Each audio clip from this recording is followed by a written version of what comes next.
দর্শক, গ্যাসের নিশ্চয়তা নেই, প্রস্তুতি নেই, তারপর খুলনায় ৩টি বিদ্যুৎ কেন্দ্রের একটি নির্মাণ শেষ, আরো ২টি নির্মাণের অপেক্ষায়। এ যেন চালু হোক আর না হোক প্রকল্প নাও, এমন কাজের উদ্দেশ্য কি তা শুধু খাত বিশেষজ্ঞ নয়, এখন সাধারণ মানুষও জেনে গেছেন, বুঝে গেছেন। সহকর্মী মুজাহিরুল হক আর রুবেন এর আজকের প্রতিবেদনটি আসলে বিদ্যুৎ খাতের দুর্নীতি ও অদূরদর্শী কাজকর্মকে আরো স্পষ্ট করলো। রুবেন অনেক বছর ধরে বিদ্যুৎ ও জ্বালানি খাত কভার করছেন, তাই পর্দার আড়ালের বিষয়গুলো তিনি নিশ্চয়ই ভালো জানেন। একটু তার কাছ থেকে আমরা আরেকটু বিস্তারিত শুনতে চাই। মুজাহিরুল হক, রুবেন, আপনার প্রতিবেদনটিও দেখছিলাম, ধন্যবাদ জানাচ্ছি এই মুহূর্তে যুক্ত হবার জন্য। আসলে ৮০০ মেগাওয়াট সিসিপি তো আন্তর্জাতিক পরিমাণেও বড় প্রকল্প।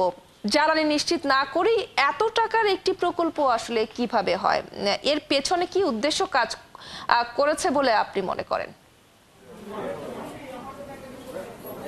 দেখুন, প্রকল্পগুলো নেওয়া হচ্ছিল যেভাবে সেগুলো হচ্ছে বিদ্যুৎ উৎপাদন সক্ষমতা বাড়ানো, কিন্তু সেই সক্ষমতার সাথে যেই অন্যান্য কাজগুলো আছে সেই কোনো কাজই আসলে সঠিকভাবে হয়নি বিগত সরকারের সময়। বিশেষ করে যেমন হচ্ছে রূপপুর পারমাণবিক বিদ্যুৎ কেন্দ্র, যেটির হচ্ছে 2টি ইউনিটের কাজ কিন্তু প্রায় শেষ, অথচ এর সঞ্চালন লাইন নির্মাণ কিন্তু এখনও অনেক পিছিয়ে আছে। সেই ক্ষেত্রে আগামী 1 বছরের মধ্যেও সেখান থেকে বিদ্যুৎ পাওয়া যাবে কিনা সন্দেহ আছে। সেই ক্ষেত্রে এই প্রকল্পগুলোর ক্ষেত্রে কিন্তু একটা নির্দিষ্ট সময়ের পরে ঋণের কিস্তি দেওয়া শুরু হয়ে যায়, এর ক্যাপাসিটি পেমেন্ট দিতে হয়, যে কারণে এই বিদ্যুৎ কেন্দ্রগুলো করার ফলে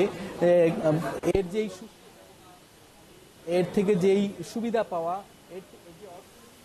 সেই সবগুলো বিষয় কিন্তু আসলে পিছিয়ে পড়ে, যার ফলে আমাদের পুরো অর্থনীতির উপর একটা বড় ধরনের নেতিবাচক প্রভাব পড়ে। এরই একটা বড় উদাহরণ হচ্ছে আসলে খুলনার এই ৮০০ মেগাওয়াট বিদ্যুৎ কেন্দ্র।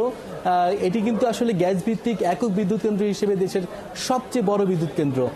সেই প্রকল্পটি যখন আমরা নিচ্ছি তখন প্যারালালভাবে আপনার এখানে যে গ্যাসের সরবরাহ নিশ্চিত করতে হবে, সেই গ্যাস কোত্থেকে আসবে, কিভাবে আসবে, সেটি এলএনজির মাধ্যমেই হোক। আজকে যেমন ভোলা থেকে গ্যাস আনার প্রসঙ্গে বলা হচ্ছে, সেই যদি ভোলা থেকে গ্যাস আনার প্রকল্পটিও দ্রুত কাজ শুরু করতে হবে। আমার পাওয়ার প্ল্যান্ট করতে একটি 800 মেগাওয়াট পাওয়ার প্ল্যান্ট করতে আপনার কয় বছর সময় লাগবে, সেই ক্ষেত্রে এর গ্যাস সরবরাহের সেই পাইপলাইন নির্মাণ করতে কত সময় লাগবে, এগুলোর সাথে অ্যাডজাস্ট করেই কিন্তু আসলে প্রকল্পগুলো করতে হয়। আমরা বিগত সময় দেখেছি জ্বালানি এবং বিদ্যুৎ এই দুটো খাত কিন্তু কখনোই সমান্তরালভাবে এগোতে পারেনি, যার ফলে পুরো রাষ্ট্রকে এর জন্য ক্ষতিপূরণ দিতে হয়েছে। কারণ হচ্ছে এগুলোর যে ক্যাপাসিটি পেমেন্ট এবং ঋণের কিস্তি, সেগুলো কিন্তু রাষ্ট্রকে গুনতে হচ্ছে, যা অর্থনৈতিকভাবে অনেক গুরুত্বপূর্ণ হতে পারত যদি ঠিক সময়ে সঠিকভাবে এই কেন্দ্রগুলো উৎপাদনে আসতে পারত এবং এর যে এই বিদ্যুৎ ব্যবহার করে অর্থনীতিকে যে এগিয়ে নেওয়া সেটি কিন্তু আসলে পিছিয়ে গেছে। আসলে রুমেন, এই খাতে দুর্নীতির খবর কিন্তু আমরা প্রায়শই শুনে থাকি বা শুনেছিও। একটু জানতে চাইবো যে আপনার কাছ থেকে, যে শুধু আসলে আগের দোষ ত্রুটি ধরা নয়, এর সংশোধন এবং এখন থেকে বিদ্যুৎ খাত দুর্নীতিমুক্ত করা এবং গণবান্ধব করার কোনো উদ্যোগ আপনি দেখছেন কিনা, এবং এক্ষেত্রে আপনার কোনো পরামর্শ যদি থাকে।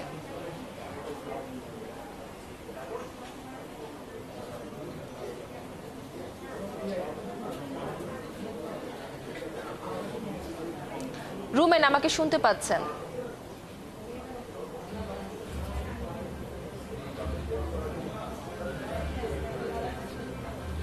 রুমেন,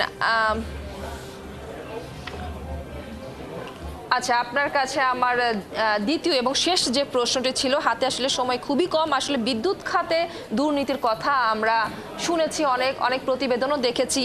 আপনার একটু পরামর্শ শুনতে চাইবো যে আসলে আগের দোষ ত্রুটি শুধু ধরলাম আমরা সেটি নয়, এটি আসলে সংশোধন কিভাবে করা যায় এবং এই খাতকে কিভাবে পুরোপুরি দুর্নীতিমুক্ত করা যায়, এটি নিয়ে কোনো উদ্যোগ কি আপনি দেখছেন এবং এক্ষেত্রে আপনার কোনো পরামর্শ আছে কিনা?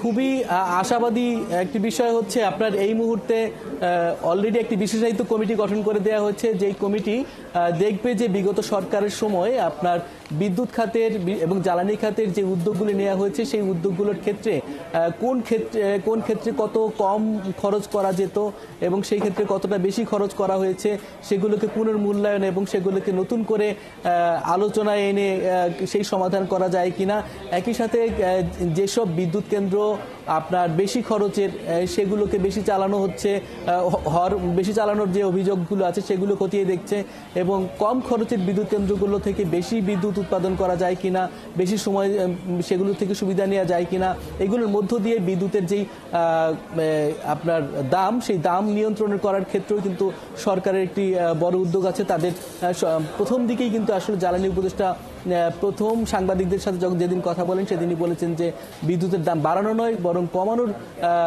লক্ষ্য নিয়ে কাজ করছে এবং সেই লক্ষ্য নিয়ে কিন্তু আসলে ওই বিশেষায়িত কমিটি গঠন করা হয়েছে। তারা ইতোমধ্যে সবগুলো দপ্তরের কাছ থেকে বিভিন্ন কাগজপত্র যাচ্ছে, যেসব তারা হচ্ছে কার্যকরী বিভিন্ন পদক্ষেপ বা উদ্যোগ নিচ্ছে। অসংখ্য ধন্যবাদ মুজাহিরুল হক রুমেন এই মুহূর্তে যুক্ত হবার জন্য এবং আমাদেরকে সময় দেওয়ার জন্য।